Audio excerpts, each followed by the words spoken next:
What if I told you an old ration book from the 1940s helped me save 30% on groceries today? A few months ago, I found an old wooden box in my grandmother's attic. Inside were ration booklets, faded grocery lists, and handwritten tips from the 1940s wartime years. Back then, people had no choice but to practice frugal living. Food, clothes, fuel, everything was limited. But instead of complaining, they got creative. At first, I opened the box out of curiosity. But soon, I started using those same wartime habits in my own life. And surprisingly, they helped me save money today, more than I ever expected. In a world filled with rising prices, food waste, and fast fashion, these old ideas feel new again. They're simple, smart, and recession-proof. Whether it's using less electricity or fixing things instead of replacing them, the 1940s taught me that small changes matter. This is how I live better by living like it's wartime, without the war. Number 1. Rationing rewired my grocery budget. 1940s money-saving hack. How a 1940s ration book helped me beat grocery inflation. The first thing I noticed in my grandmother's box was a small, brown ration book. It had stamps for meat, sugar, and butter, things that were hard to get during the 1940s. People couldn't just walk into a store and buy whatever they wanted. Instead, they learned how to stretch every ingredient and make frugal meals with what they had. I decided to try something similar. I made a weekly list of items I really needed and stuck to it. No extras. I also started rationing my own kitchen. 1 pack of meat for the whole week. Cooking meals from scratch using budget-friendly groceries like lentils, potatoes, and oats. To make it fun, I turned it into a personal challenge. I created a digital ration card using a notes app. Every week, I tracked what I used and what I saved. Even as food prices skyrocket, my 1940s-style grocery plan cut my bill by 30%. I also learned to plan meals ahead, shop only once a week, and freeze leftovers. These simple changes help me stop wasting food and focus on what I actually eat. Today, food prices are going up everywhere. But by using these grocery budget tips, I've been able to save money on food and eat healthier. Rationing didn't feel like a punishment. It felt like a game that helped me get smarter about spending. In the 1940s, people survived with less. Now, I'm thriving with the same mindset. Number 2. Make do and mend 2.0 recession-proof living tip. Why recession-proof fashion starts with a needle and thread. Back in the 1940s, buying new clothes wasn't easy. Factories were focused on making uniforms and supplies for the war. So families were encouraged to make do and mend. That meant fixing clothes instead of throwing them away. My grandmother used to sew buttons back on, patch holes, and even turn old dresses into skirts. That inspired me to change how I shop today. Instead of buying new clothes every season, I started learning how to repair what I already own. I watched videos online about basic sewing. I even picked up a skill called visible mending, where you fix tears with colorful thread, turning rips into art. I also stopped buying cheap fast fashion. I now visit thrift stores or join clothing swaps. Once, I traded an old jacket for a beautiful scarf, no money spent. This shift towards sustainable fashion has helped me save money on clothes while reducing waste. One of the best frugal clothing tips I've learned is to keep a small fix-it kit at home. Needle, thread, scissors, and a few patches. When something breaks, I repair it instead of replacing it. Upcycled fashion is now popular again, especially among young people who care about the planet and their wallet. It's amazing to see how something as simple as sewing a torn sleeve can bring a sense of pride. The truth is, making do doesn't mean missing out. It means being smart, creative, and confident in what you wear. Number 3. The Blackout Box Challenge. Simple living tip for energy bills. One night without electricity slashed my utility bill by 15%. During the 1940s, cities went dark at night. People used blackout curtains and turned off lights to avoid air raids. My grandmother called it the quiet hour. There were no TVs, no phones, just candles and conversation. That gave me an idea. What if I created a modern version of that habit?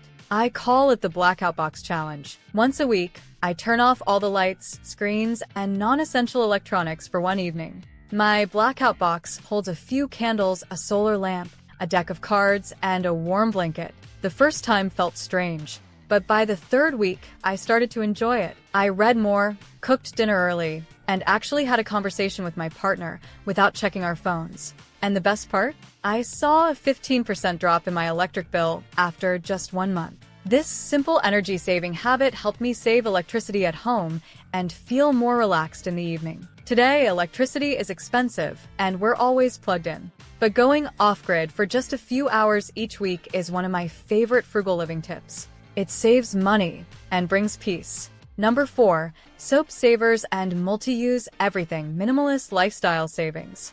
This minimalist cleaning trick saved me $400 a year. During the war years, soap was hard to find. My grandmother told me how they saved every small sliver of soap, melted them together, and made new bars. Nothing was wasted. People reused jars, old rags, and even leftover cooking fat to make cleaning products. That inspired me to simplify how I clean my home.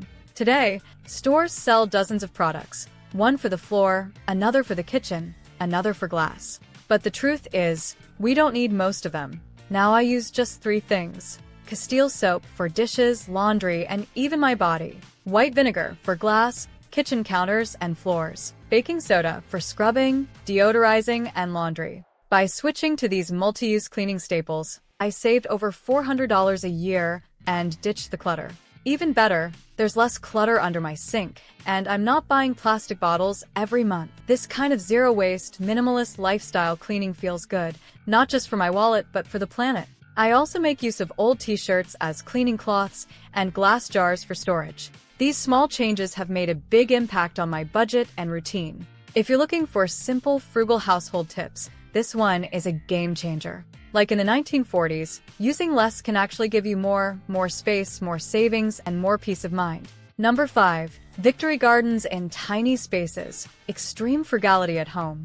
I grow fresh food on a balcony, just like they did. During World War II, people were encouraged to plant victory gardens. These small home gardens helped feed families while reducing pressure on public food supplies. Even city people grew food in their yards, on rooftops, or in window boxes. That idea stuck with me. I live in an apartment with no backyard, but I asked myself, can I grow food at home with the space I do have? The answer was yes. I started a small space, vegetable garden on my balcony. Using recycled containers like old buckets and yogurt tubs, I planted cherry tomatoes, green onions, and herbs like basil and mint. I also learned how to regrow lettuce and garlic from kitchen scraps. To keep it simple, I followed urban gardening tips from YouTube and social media. I didn't spend much, just a few dollars on soil and seeds. But after 2 months, I was saving $30, $50 per month on fresh produce. Container gardening also gave me something peaceful to focus on. Watering plants each morning became a calming habit. It felt good to pick food I had grown myself. With food prices going up, this wartime habit is one of the easiest ways to save money on groceries, no matter where you live. If you have a sunny windowsill, a balcony, or even just a few jars, you can grow something. Victory gardens helped during the war. Today, they help us fight food costs and bring a little green joy into our homes. Number 6, mentality over material, smart money habits that last. How would my grandmother buy this? Became my budget rule. One of the biggest lessons I learned from the 1940s is this: how you think about money matters more than how much you have. During the war, people were encouraged to stay strong, work together, and use what they had. They didn't chase trends or shop out of boredom. This money-saving mindset helped them survive hard times, and that same thinking helps me today. Instead of emotional spending when I feel stressed, I stop and ask, would my grandmother buy this? Most of the time, the answer is no. I also practice financial discipline by having no-spend days each week. I write down small goals and track what I save. This no-spend challenge mindset keeps me focused, even during price hikes. I've learned that real wealth comes from using your money wisely, not spending it fast. Today's world is full of noise, ads, sales, and pressure to always want more. But the 1940s mindset taught me to slow down. Simple living tips from the past, like using less and appreciating more, help build a better life. Not just financially, but emotionally too. When you change your mindset, you change your money. But here's what shocked me most. When I compared life then to now, one truth stood out. Today, we have more of everything except peace of mind. With rising costs and constant pressure to spend, the old ways suddenly make sense again. In a fast world pushing constant upgrades, these habits bring peace, purpose, and financial freedom. 1940s wisdom can build real wealth without lifestyle inflation. And if this helped you, tap like and subscribe for more no-fluff money-saving stories like this.